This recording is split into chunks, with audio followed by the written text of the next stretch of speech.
Three simple words that pretty much sum up the state of the current education system. Your silence on this issue is deafening.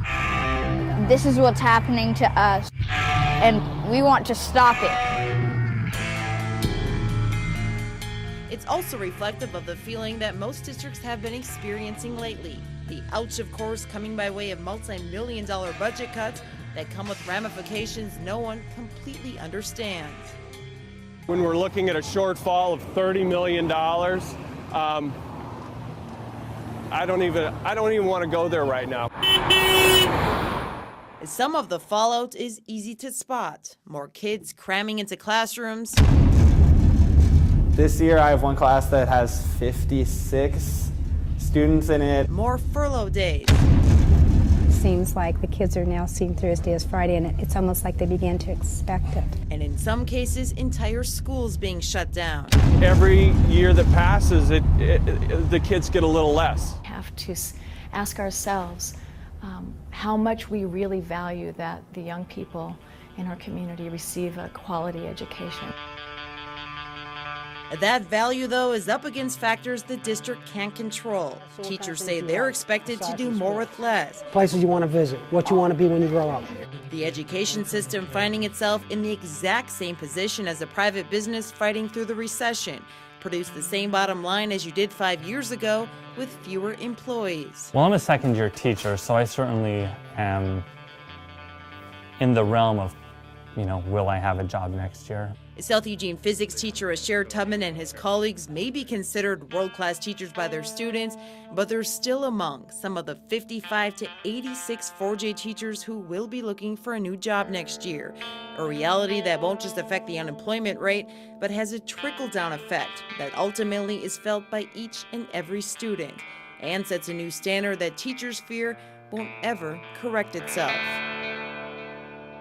This has become almost normal, and that's what worries me, is that every time you increase class sizes, that becomes the new norm. Kids aren't only feeling it inside the classroom either. Music, art, PE, after-school extracurricular activities. A few of them have escaped the chopping block, usually the first to go when a district has to start trimming.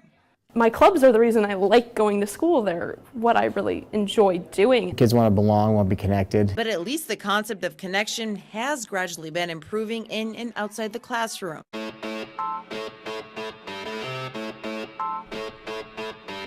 I think technology is like a really big part of a high schooler's life right now. And so like incorporating learning into that is really smart because it's what we know. There's no question, kids today live in a high-tech world, and it too is showing up in how teachers, parents, and students interact with one another.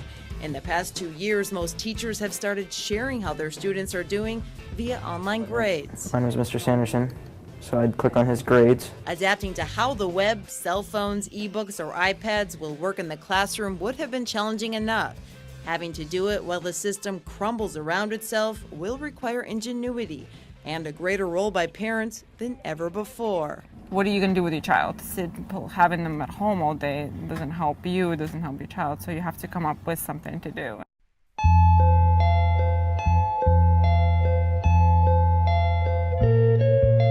The hope, of course, is that all the challenges are temporary, that as the state recovers from the recession, the dollars will flow once again.